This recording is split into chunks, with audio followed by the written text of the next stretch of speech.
me veio ao coração. Você pode estar em pé comigo? Vou ser solidário a você e vou estar em pé com você durante algum tempo. Você já vai se assentar. Salmo de número 73. Por gentileza, abra nesse texto. Vamos meditar um pouco.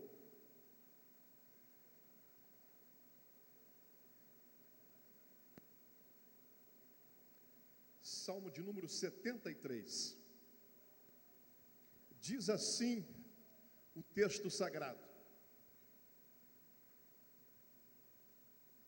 verdadeiramente bom é Deus para com Israel, para os limpos de coração. Quanto a mim, os meus pés quase se desviaram, pouco faltou para que escorregassem os meus passos. Versículo 2, pode ler comigo? Quanto a mim, os meus pés quase se desviaram, pouco faltou para que escorregassem os meus passos. Feche a sua Bíblia. Procure alguém cheiroso e bonito perto de você. 30 segundos, ministre sobre a vida dele. 30 segundos. Peço que Deus tire os comichões dos nossos ouvidos nesta manhã. Ministra sobre ele. Peço para que Deus fale ao coração dele. Em nome de Jesus. Espírito, doce Espírito, Tu és bem-vindo nesta casa, nesta manhã. Nós transformamos, Senhor, este lugar num santuário, para que Tu nos ministres segundo a Tua vontade. Fale conosco nesta manhã, em nome de Jesus. Tome assento. O autor desse salmo, nada mais, nada menos do que Asaf. Ele é o maior salmista da Bíblia depois de Davi. Diga para mim, Asaf. Asaf foi ministro de música nos dias de Davi. Quando da inauguração do templo em Jerusalém, quem regia os corais não era nada mais, nada menos do que Asaf. Asaf era um homem que conhecia Deus pelo lado de dentro. Existe uma grande diferença entre você ouvir falar de Deus e conhecê-lo. Existem alguns lugares do mundo que eu conheço muito bem a geografia e poderia falar muita coisa para você, mas eu nunca estive lá. É possível a gente falar de Deus sem conhecê-lo, sem experimentá-lo. Não era o caso de Asaf. Basta você ler os salmos de Asaf e você vai descobrir que Asaf conhecia Deus pelo lado de dentro. Asaf pertencia àquele grupo de pessoas que acordam pela manhã e dão de cara com Deus. Ele era homem de confiança de Davi. Ele sabia compor e expor a música que agradava e tocava o coração de Deus. Leia os salmos que ele escreveu. Não precisa ser teólogo para você chegar a essa conclusão. Asaf estava lá quando a glória de Deus desceu na inauguração. Ele tinha os teólogos são unânimes em crer que ele tinha uma escola de música na cidade de Jerusalém, de tal maneira que quando você andava numa daquelas vielas, você encontraria uma placa lá escrito Escola de Música Asaf e Companhia Limitada. E pessoas de várias partes vinham para saber que tipo de música Deus recebia, o que queria tocar o coração de Deus. E os entendidos creem, acreditam, que quando Asaf escreveu o Salmo de número 73, ele devia ter mais pelo menos 60 a 70 anos de idade.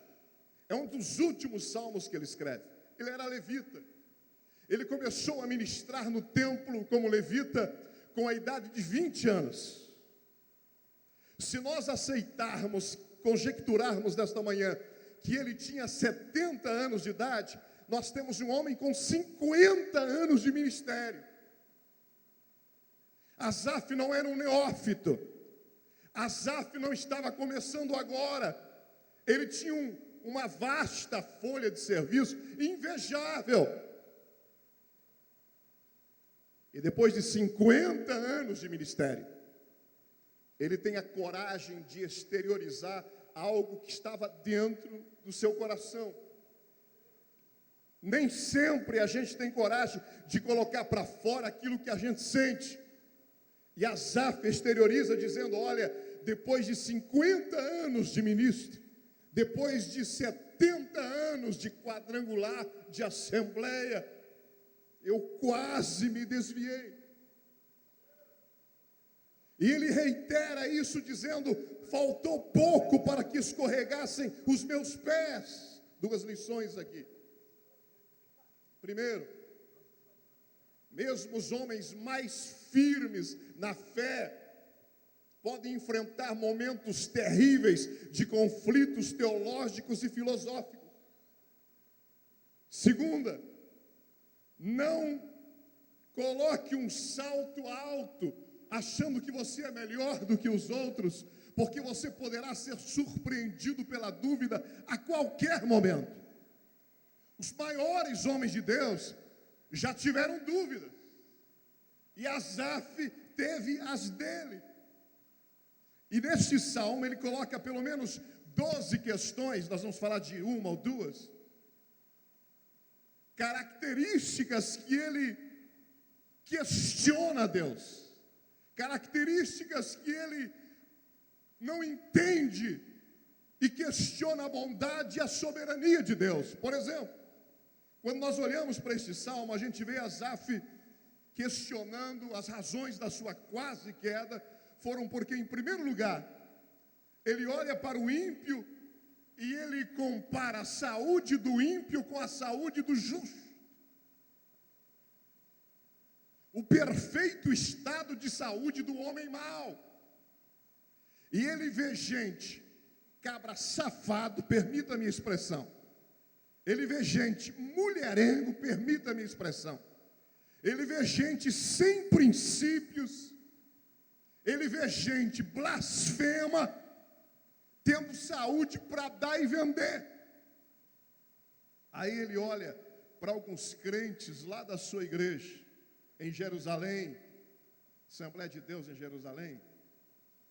Aí ele olha para alguns crentes lá, crentes até debaixo da água, sendo desenganado pelos médicos, enfermos. Eu não sei se você conhece alguém que já morreu comido pelo câncer. Crente. Sou pastor de igreja. De vez em quando a gente lida com isso. Há 2 semanas atrás, a esposa de um pastor que trabalha comigo, homem temente a Deus, família, gente boa, são aqui de Valadares, a dor nas costas, esposa, 40 anos, vai no médico, achando que era um problema simples de ser resolvido, sai de lá com um diagnóstico de câncer.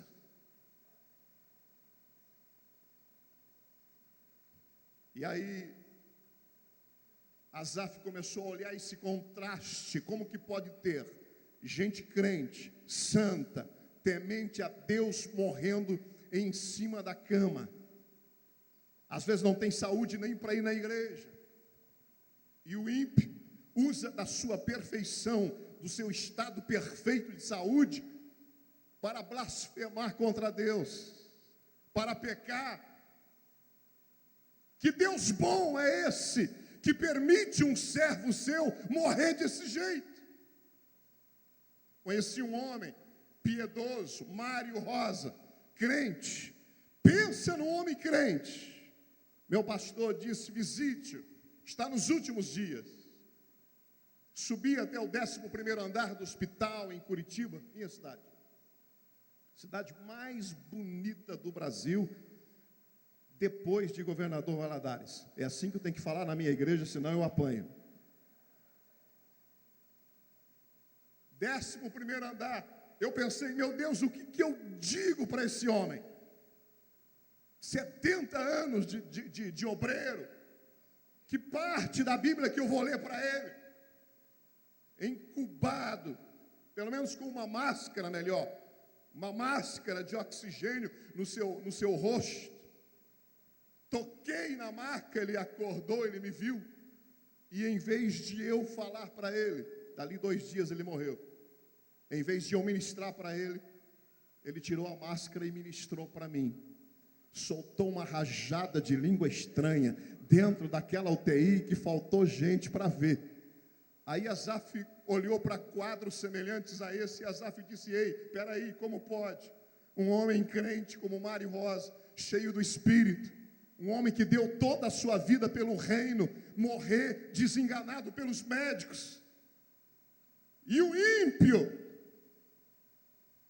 usa do seu corpo sadio para o pecado. Não bastasse isso, Asaf questionou a Deus olhando para o ímpio e vendo que o ímpio ganha a vida com facilidade, sem real necessidade de trabalho. Ele viu muitos ímpios andando de BMW de $300 mil. Não há nenhum mal nisso. Agora ele comparou o ímpio, olhou para alguns crentes lá em Jerusalém, crentes de verdade, cheios do Espírito, andando de bicicleta, e comprou nas casas pernambucanas em 24 pagamentos, e não pôde pagar as últimas 5, foi para o SPC. Aí Asaf disse: espera aí, que Deus é esse que permite o ímpio andar de carro zero e o justo passar dificuldade? Você conhece gente? Eu não sei se você sabe disso. Eu creio que sim. Eu conheço algumas pessoas que são mais crentes do que eu e você juntos, que não teve café da manhã para tomar hoje, e é cheio do Espírito. E aí é difícil explicar a bondade e a soberania de Deus. Verdade que existe 4 tipos de pessoas na terra. Existe aquelas, primeiro grupo, aquelas que são materialmente e espiritualmente pobres. Existem pessoas que não têm nada na terra e não têm nada no céu. São as paupérrimas. Existe o segundo grupo, que são aquelas que são espiritualmente pobres, mas materialmente ricas. Elas não têm nada no céu, mas aqui embaixo elas mandam. Aquilo que a gente projeta, que a gente pensa, aquilo que a gente leva anos para idealizar, sonhar e conquistar, no instalar de dedo eles conseguem. Eles são espiritualmente pobres, mas materialmente riquíssimos, milionários. A Bíblia diz, Jesus conta-nos acerca de um homem que pertencia a esse grupo. Ele tinha tanta riqueza que ele arrazoava consigo mesmo, dizendo: alma, come, regala-te, descansa, porque tu tens muitos bens para muitos anos. Não sabia ele que ele morreria aquela noite. Existe o terceiro grupo de pessoas, que são as pessoas remediadas materialmente. Elas não têm muito aqui. Elas, para comprar um carro, compram num lease. Para poder comprar um apartamento, compra no sistema do BNH, não sei se tem aqui no Brasil ainda, BNH, 25 anos para pagar, orando todo dia para Jesus voltar, para que o anticristo pague as últimas prestações. Dificuldade para poder adquirir um bem. São gente remediadas materialmente, mas espiritualmente são cheias da unção do Espírito do Senhor Jeová. São cheias de Deus. Eu conheço muita gente assim. Eles não têm muito aqui, mas eles têm muita unção de Deus. Não fala inglês, não fala japonês, não fala alemão, não fala português direito, mas fala língua estranha e faz tremer potestades e principados. Aleluia, aleluia, aleluia, aleluia. A Bíblia faz menção de um homem. Jesus faz menção de um homem que estava à porta do templo de oração. E os discípulos passaram lá. Eles pertenciam à terceira classe, materialmente remediados, mas materialmente, espiritualmente ricos. E aquele homem estendeu a mão e disse: dá-me uma esmola. Pedro, João estavam indo para a oração. Eles eram tão remediados materialmente que nem dinheiro para esmola eles tinham. Eles disseram: olha, nós não temos nada, nem ouro e nem prata. A conta aqui embaixo está zerada. Nós somos materialmente pobres. Agora, espiritualmente, a conta está no azul. Em nome de Jesus Cristo Nazareno, levanta-te e anda. E o moço levantou, andou, saltou e glorificou a Deus, porque havia homens cheios da unção do Espírito de Deus. Existem os da quarta classe. Observe que Asaf não olhava para os da primeira classe. Asaf olhava para os da segunda classe. Homens espiritualmente pobres, mas materialmente ricos. E os da quarta classe são aqueles que são ricos tanto materialmente quanto espiritualmente. Porque é possível você ter muita unção de Deus e ao mesmo tempo você ter muito dinheiro na conta. É possível, não há nenhum paradoxo nisso. Eu fui co-pastor da igreja sede em Curitiba. Fui pastor de médicos, engenheiros, advogados, deputados, gente riquíssima. Tinha uma irmã na igreja, ela tem uma rede de materiais, de lojas de materiais de construção no estado do Paraná. Só para você calcular a fortuna dessa mulher, ela tinha mais dinheiro do que eu e o pastor Flamarion juntos. Imagine a grana dessa mulher. Era muito dinheiro, muito dinheiro. Irmã Zeila é o nome dela. Muito dinheiro, mas ao mesmo tempo cheia de Deus. Terminava o culto, havia uma fila de pessoas que vinham pedir oração para ela, e eu disse: eu não posso perder, eu preciso que a minha fila não seja menor do que a dela, preciso que as pessoas também vejam graça em mim. E aí, um dia eu estava pregando, lá no meio da igreja, o inimigo pegou uma pessoa, se possuiu de uma pessoa, no banco em que estava a irmã Zeila. Adivinha o que aconteceu? Não adivinha porque é pecado. Mas eu fiquei aqui pensando: será que eu levanto? Será que eu expulso daqui de cima? Será que eu desço? Será que eu paro de pregar? O que eu faço? A irmã Zeila se levantou no banco, olhou para, cheio de grana, gente, cheio de dinheiro, mas apontou o dedo para aquela pessoa e disse: sai! Irmãos, faz uns 15 anos isso. Até hoje aquele demônio está correndo. Saiu na hora, mas na hora. Sabe por quê? Porque é possível você ter muito dinheiro aqui embaixo e ao mesmo tempo ter muita unção do Espírito de Deus. Isso acontece com pessoas, principalmente com pessoas que entendem a arte de dar. Elas entenderam que elas dando, elas recebem.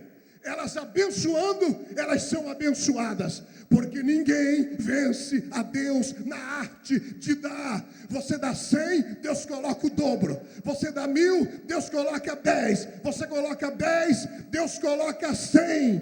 Porque ninguém vence a Deus na arte de dar. Você pode glorificar a Deus por isso nessa manhã.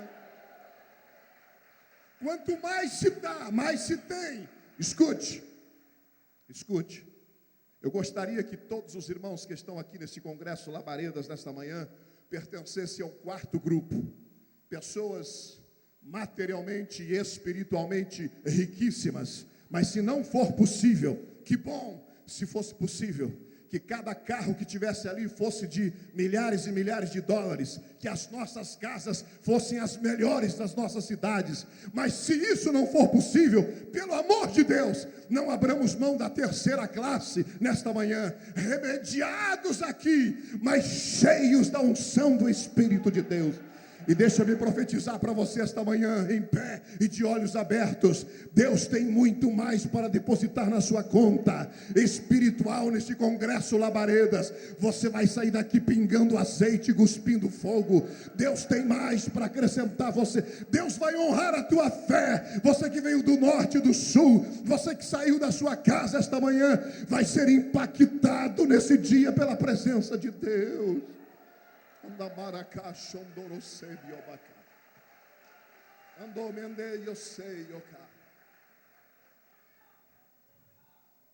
Ímpio andando de BMW e justo de bicicleta. Que Deus bom é esse que permite um trem desse? Asaf questionou tanto a Deus acerca disso, que ele chega à conclusão no versículo 13, que em vão ele purificou o seu coração. Ele lamenta o tempo que ele perdeu na igreja. Ele lamenta o tempo de vida pura. Fugiu do pecado, se absteve do pecado tantas vezes, para poder agradar a Deus. E o que isso levou? Ele diz assim: na verdade que em vão purifiquei o meu coração, verso 13. Em vão lavei as minhas mãos da inocência, versículo 14, porque todo dia sou afligido, sou castigado a cada manhã. Asaf questiona a bondade e a soberania de Deus, até que ele entra no santuário de Deus. Eu acho lindo o versículo 17, o tempo que me foi dado foi extraordinário. Eu vou resumir aqui para você entender. Escute isso.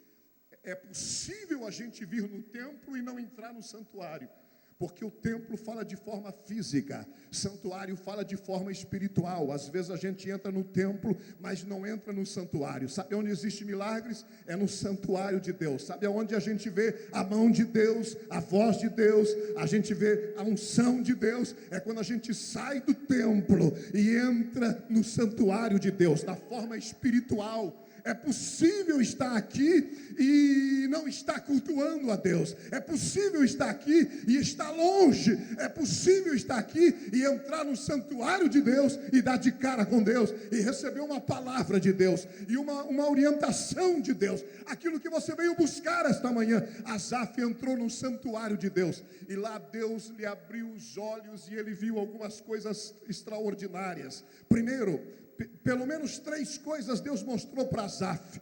Deus mostrou para Asaf que não é pelo fato dele ser crente que ele estaria livre de tribulações, de dificuldades, de enfermidades, de pobreza. Foi a primeira coisa que Deus mostrou para Asaf. Deus mostrou para Asaf: Asaf, abra os seus olhos, deixa eu mostrar para você. Não é porque você é crente que eu sou obrigado a fazer de você rico. Não é porque você é fiel que eu sou obrigado a fazer você prosperar financeiramente. Imagina, se todo mundo, fosse ímpio, e aí vem para a igreja, fica rico. Até ignorante seria crente, mas não seria por amor a Deus, seria para ficar rico, seria para usar a Deus para conseguir bens. Está entendendo?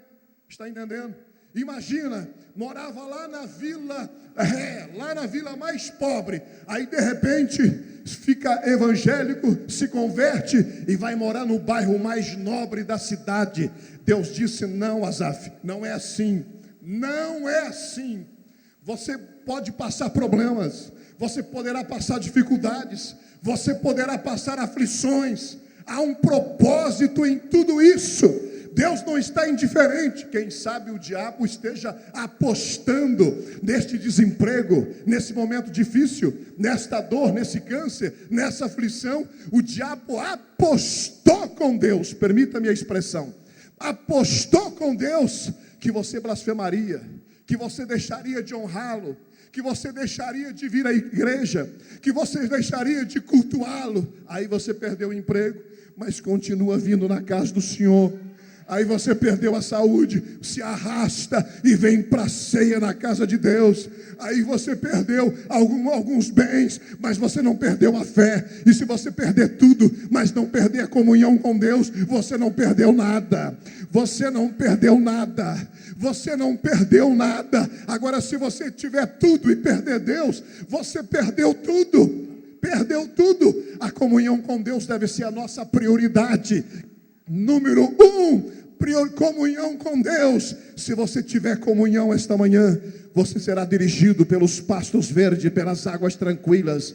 Deus vai orientar a sua vida. Você vai ouvir a voz de Deus. Deus vai ministrar o seu coração. Aleluia. Quem sabe haja um propósito de Deus nessa luta, nesse problema, nesta aflição. O diabo apostou, mas Deus está mostrando para ele, dizendo: está vendo? Perdeu o emprego, mas continua me adorando, vindo na minha casa, me servindo.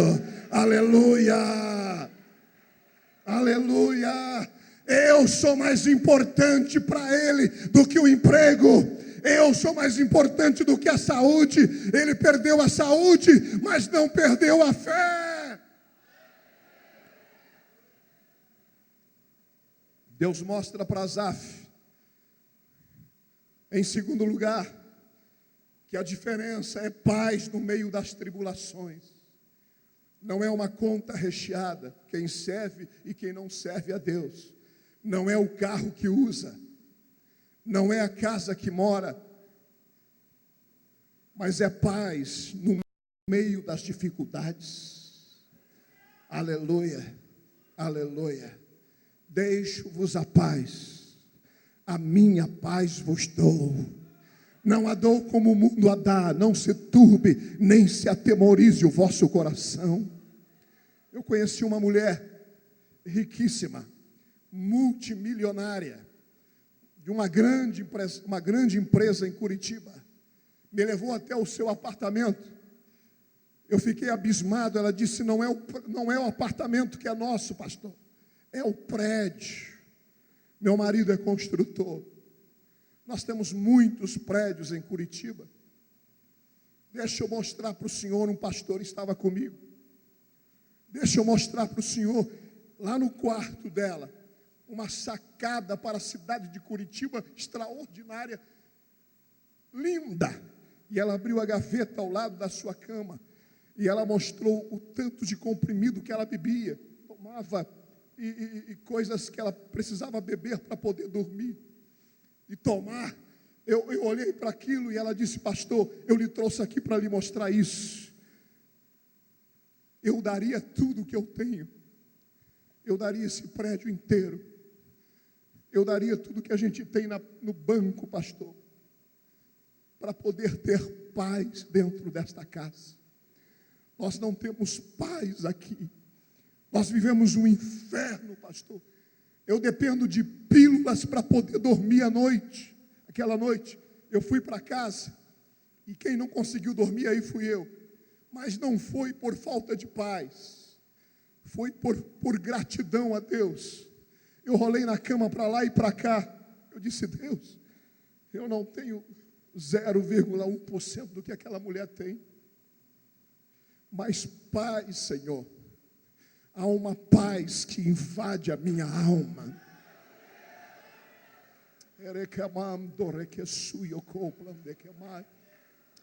Tem gente que daria tudo para ter a paz que tem aí dentro do seu coração esta manhã. Aleluia. O salmista disse: em paz me deitarei e dormirei, porque só tu me fazes habitar em segurança. Aleluia, aleluia. Será que você pode levantar 30 segundos a tua mão e agradecer a Deus pela paz que tem dentro da tua casa? Não é o carro que você usa, não é a casa que você mora, mas há uma paz aí dentro de você, que custou o preço do sangue do Cordeiro. Aleluia. Custou o preço de sangue. Você baba no travesseiro a noite inteira, de tanta paz que há na tua alma. Será que dá para a gente dizer assim: obrigado, Senhor? Bendize a minha alma ao Senhor, e tudo que há em mim bendiga o seu santo nome. Aleluia. Bendize a minha alma ao Senhor, e não se esqueça de nenhum só dos seus benefícios. Não conseguiu o carro novo, irmão, mas tem paz. Você tem tudo o que você precisa. Perdeu o um emprego, irmão, mas não perdeu a paz. Você tem tudo o que você precisa. Aleluia! Tem paz aí esta manhã. Tem paz aí esta manhã. Olha para o seu irmão e pergunta para ele: tem paz aí, irmão? Tem paz aí? Tem paz?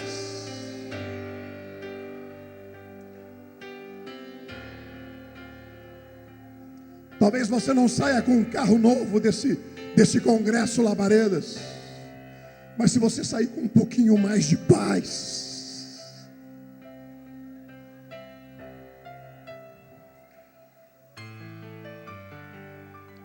aleluia. Último lugar, fica do jeito que você está, estou terminando. Último lugar. Primeiro, Deus mostrou para Asaf que não é pelo fato dele ser crente que ele estaria isento das tribulações. Segundo lugar, Deus mostra que a diferença está na paz em meio às tribulações. Terceiro, é o triunfo no dia da morte. O triunfo no dia da morte. Ninguém aqui em sã consciência quer morrer. Mas se a gente morrer, irmão, você sabe para onde você vai?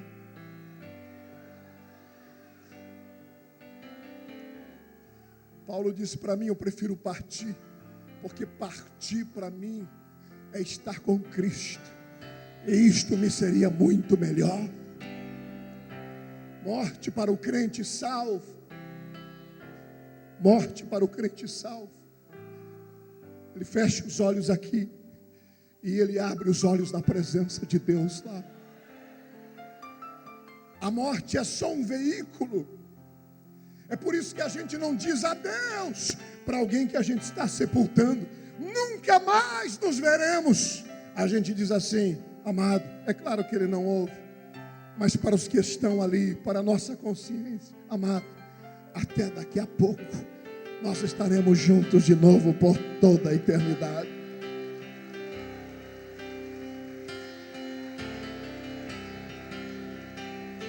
Sabe?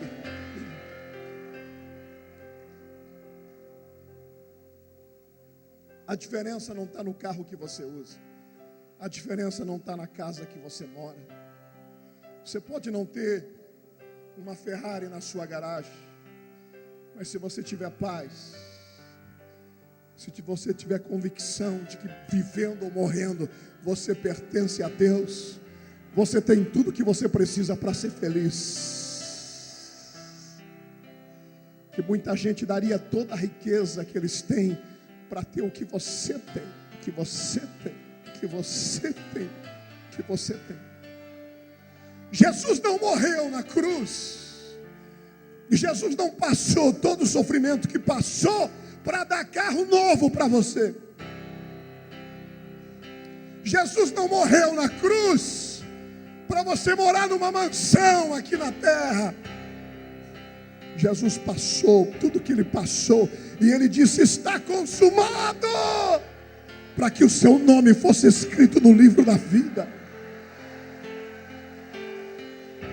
Aleluia, aleluia. As melhores coisas desta vida, tem 1 minuto. As melhores coisas desta vida não se compram com dinheiro. As melhores coisas. Dinheiro pode comprar uma viagem para o Hawaii, mas não pode comprar paz. Remédio. Dinheiro pode comprar remédio, mas não pode comprar saúde. Dinheiro pode comprar prazeres, mas não pode comprar felicidade. Aleluia. Como medir o que a gente tem esta manhã? Você está olhando para um homem feliz. Como medir o que a gente tem nesta manhã? Você tem consciência de que o seu nome está escrito no livro da vida? Curve a sua cabeça. Feche os teus olhos. Levante a tua mão direita. Diga alguma coisa para Ele esta manhã. Não, você não está entendendo. Lá de dentro, não é. Deixa sair um louvor desta manhã. Deixa sair um culto de dentro de você. Deixa sair uma fragrância nesta manhã. Um cheiro suave de dentro de você esta manhã. Deixa sair um espírito de gratidão nesta manhã. Porque você está aqui esta manhã. Custou caro. Custou o sangue do Cordeiro.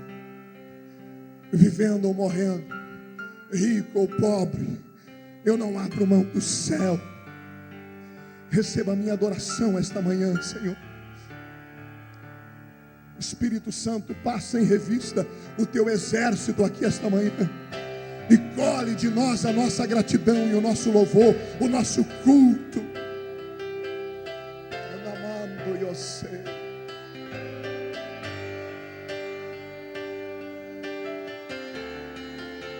Se você fala a língua estranha, coloque essa língua para fora essa manhã. Quando você fala línguas, é como se você colocasse o plug na tomada. Edifica-se a si mesmo. Aleluia!